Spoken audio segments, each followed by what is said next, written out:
spring weather comes early in 1940, adding to the illusion that tranquil Denmark can remain untouched by the war that is spreading across Europe. Danish government has proclaimed neutrality and reduced its armed forces by half. Denmark intends to remain at peace.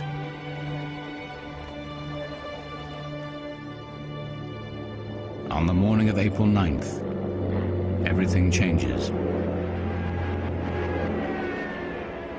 Attacking by air, land and sea, the German war machine meets token opposition in the south, but then Denmark orders its troops to lay down their arms.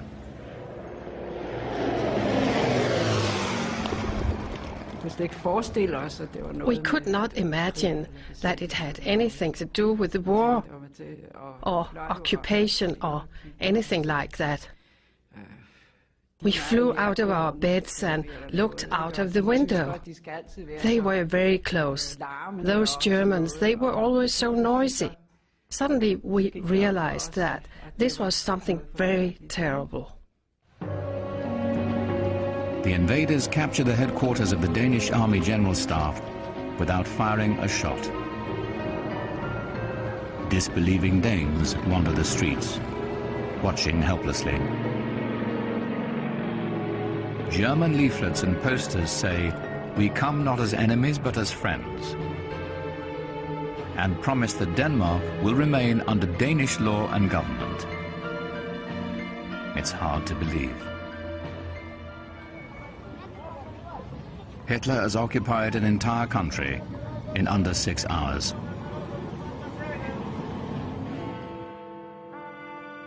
Late that afternoon, Danish Prime Minister Thorvald Snorning asks the Danish Parliament to officially accept the terms of the German occupation.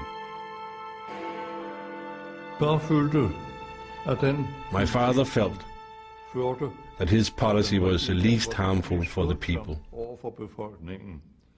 If we had used the military on April 9th, they would have bombed Copenhagen without a doubt. And thousands of people would have lost their lives. Rather than suffer certain defeat, Danish political leaders choose not to fight. Their goal is survival. They will attempt to hold the Germans to their promises, to respect Danish neutrality. They will negotiate the terms of occupation under protest, hoping to turn the charade of friendly relations to Denmark's advantage. The king was in place, the parliament was legislating, the police was in charge of the law and order, the Danish courts were functioning, and the Jewish community was functioning. At the start, German troops are well-mannered and respectful. But their very presence is a provocation. Danes wonder, now that we have capitulated, what next? They have not prepared for a German occupation. They have no Gandhi. They have no resistance organization. In most homes, the attitude was that we have to accept this and try to make it work, but for goodness sake, don't try to have anything to do with them. They never speak to a German soldier, and be careful what you do. Danish cabinet ministers adopt a policy of resistance disguised as collaboration. Danes will cooperate with the Germans, but only as a tactic to preserve self-rule. German demands will be negotiated by diplomats, delayed by bureaucrats, and quietly obstructed when possible. For many Danes, it's not enough. Denmark was humiliated.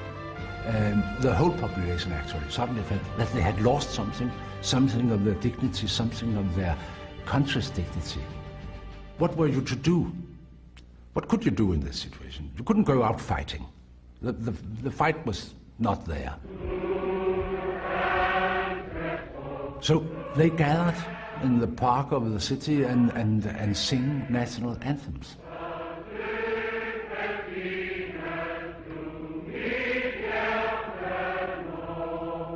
Every week, the songfests grow, signaling the birth of Danish solidarity against a common enemy. And Danes take new pride in their king, who rides alone every morning as always. People were very proud that we had a king. It was like a way of demonstrating against the Germans. And we weren't interested in any form of dictatorship. Germans ignore exhibitions of national pride, as long as they do not interfere with German objectives. To use Denmark's farms to feed the German army, to use Danish factories and shipyards to supply war material. Relations with Germany are handled by Danish Foreign Minister Erik Scavenius, a man many believe is pro-German.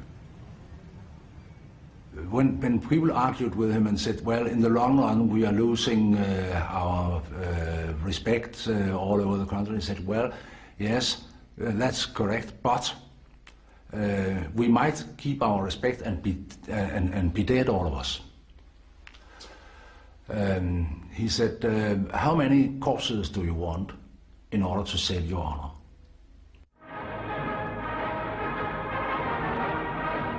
Scavenius wants the Germans to think they're getting what they want, to keep pressure off Denmark. In November 1941, he goes to Berlin to sign a treaty justifying the German invasion of the Soviet Union. When his photograph with Hitler is published in Denmark, outraged students take to the streets. After 5 days, Danish police restore order, but public support for the Scavenius policies is severely damaged.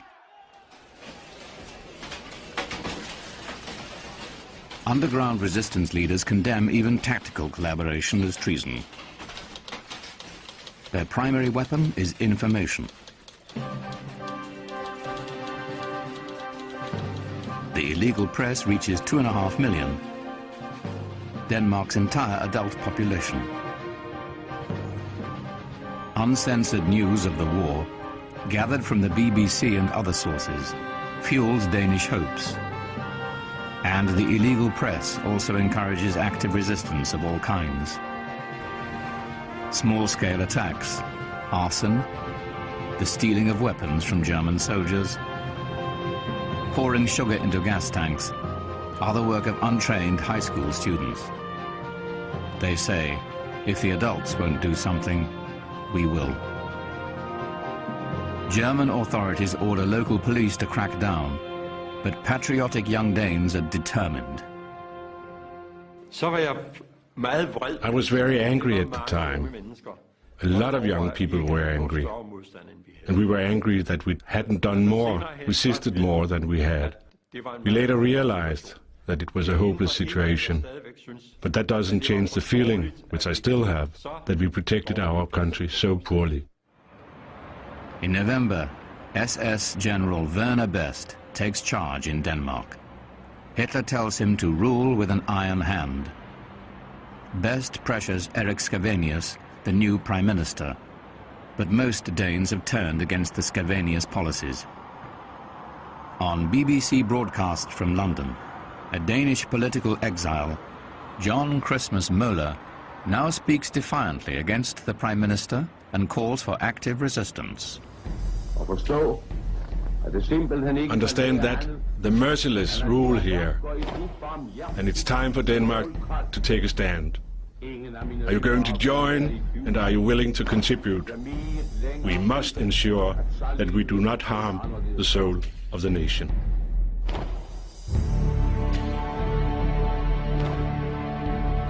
Spring 1943. The German occupation is 3 years old. A facade of cooperation continues, but popular loyalty is shifting to the resistance movement. By day, the government campaigns against sabotage, By night, explosions rocked the factories and rail lines, cutting German supply lines at their source.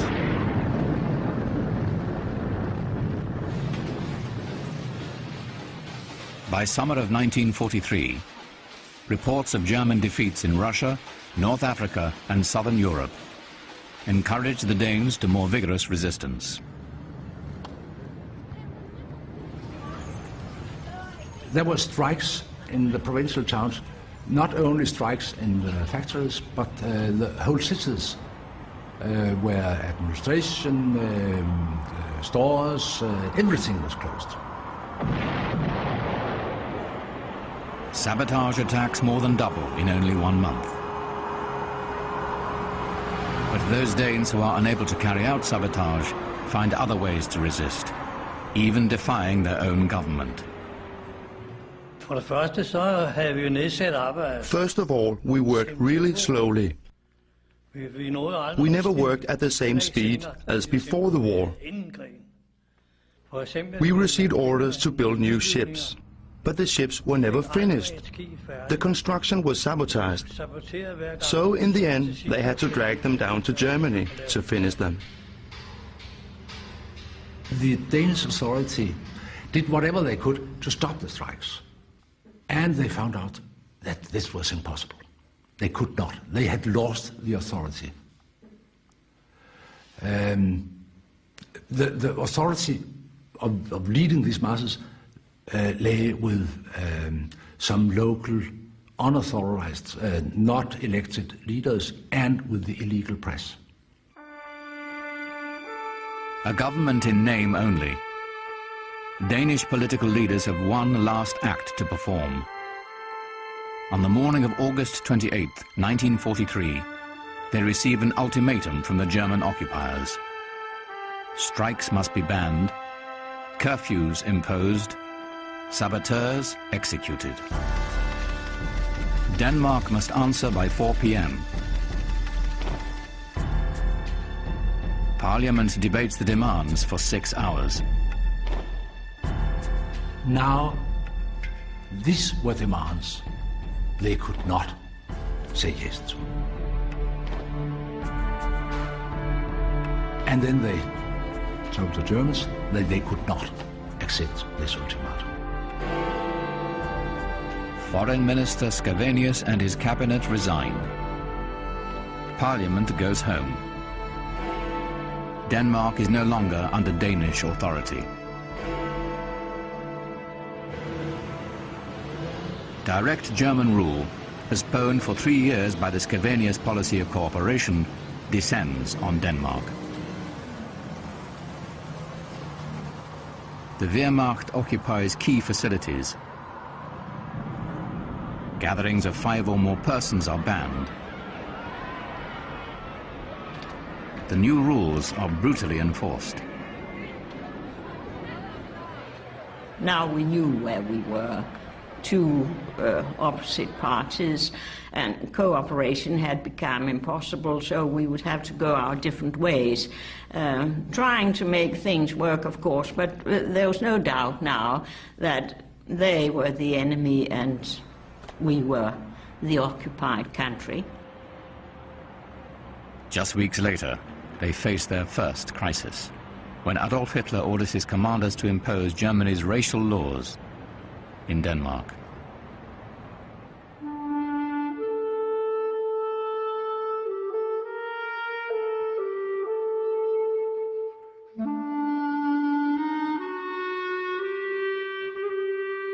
Having survived from the outbreak of the war, there was, of course, kind of, belief that things would be all right.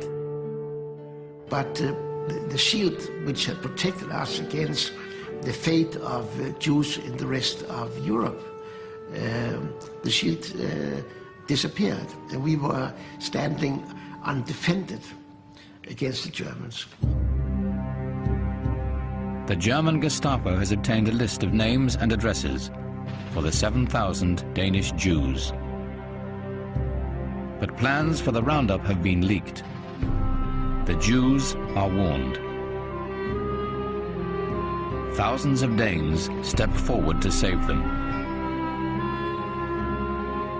remember the shock I got when the day I went to school and suddenly the headmaster knocked on the door and called me and another Jewish boy out of the class and told us, you better hurry up because your parents are waiting for you. You have to get out of your flat. The Germans are coming tonight.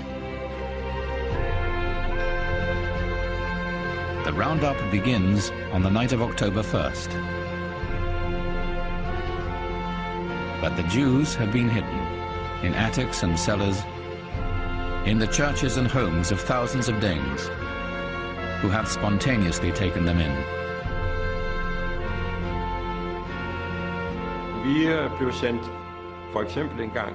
We were sent, for example, one time to Fyn, to Odense, to pick up some Jews who were arriving by train from Jutland.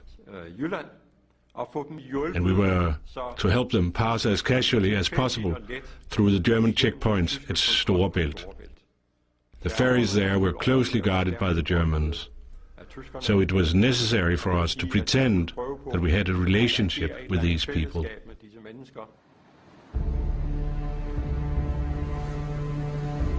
Their refuge will be Sweden, only a few miles across waters patrolled by the German Navy.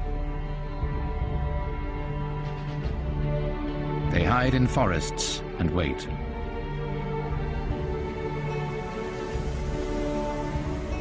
Herbert Pundik and his family are picked up by one of the many fishermen who risk the voyage and save all but a few hundred of Denmark's Jews.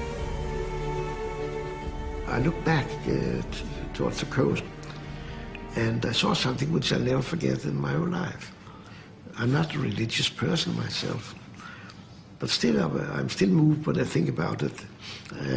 On this sandy beach I saw the three persons, our, so to say, savior, his wife and the wife of the fisherman, kneeling on the beach with folded lifting hands towards heaven, praying for our safe passage.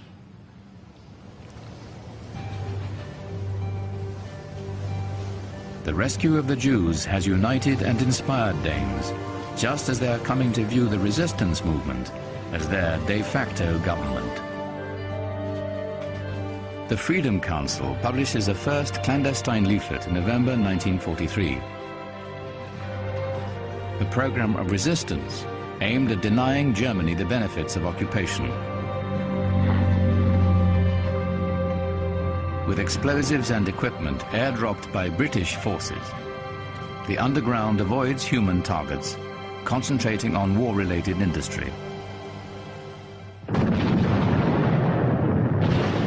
Their first targets are Danish industries and transport that supply the German army. Each success brings harsher and deadlier reprisals by the Nazis, who bomb theaters, clubs, and Copenhagen's renowned Tivoli Gardens. In a desperate move to stop the explosions, the German governor puts the population of Copenhagen under curfew in June 1944. Workers at the Burmeister and Wain shipyard retaliate with an ingenious but risky scheme. We had hoped to get rid of the curfew. We wanted to have our freedom. We didn't want to be locked up at night. At 12 noon we went to the gate and started kicking it. We said we wanted to go home because we needed to water our gardens. 1,200 shipyard workers go home early. They insist it's not a strike. They must tend their gardens in the afternoon because the curfew stops them from gardening in the evening. The go-home-early movement spreads fast. Thousands of workers in other factories walk off their jobs, but few go to their gardens. Congregating in the streets, they demonstrate, build bonfires, and taunt German patrols. 6 Danes are killed on the first day.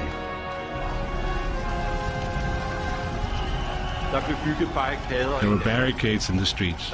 Everything was set on fire in the streets. All work stopped. No one wanted to go to work. All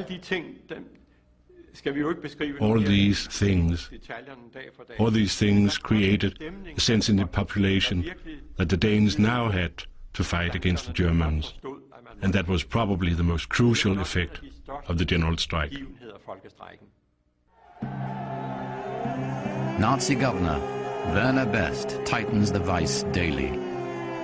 Troops are ordered to shoot at groups of 5 or more. Then he cuts off electricity, gas and water. Danes respond by cooking on fires and dipping water from a nearby lake. Best tries to blockade the city, to cut contact with the outside world. The population follows instructions from resistance leaders. Until the curfew ends and shootings stop, stay on strike, says the Freedom Council. I looked up to it. It was the country's lawful, the ones we listened to.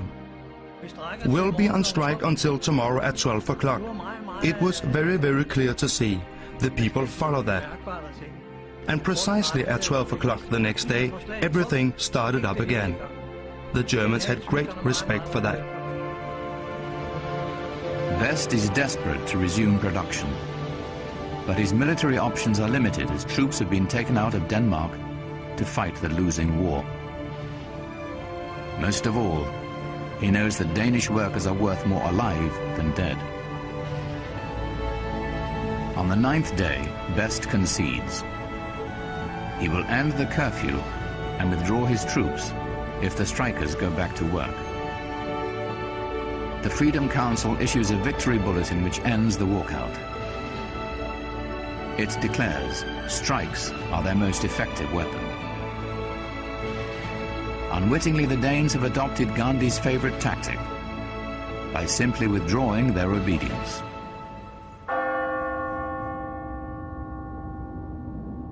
Recognizing the power of non-cooperation, the Council shifts its emphasis from encouraging sabotage to coordinating strikes.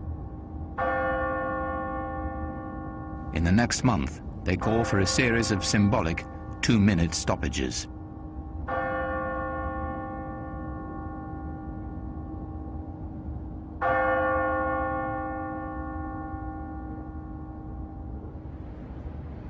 Denmark suffers through one last brutal winter, with shortages in fuel, water and food. And then it was spring. As was normal in those days, we gathered round the wireless to hear the message from BBC, and then all of a sudden the transmission was interrupted, and then came this wonderful message that the Germans had given up.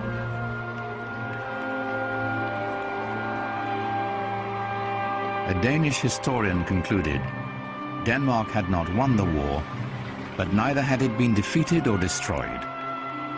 Most Danes had not been brutalized, by the Germans or by each other.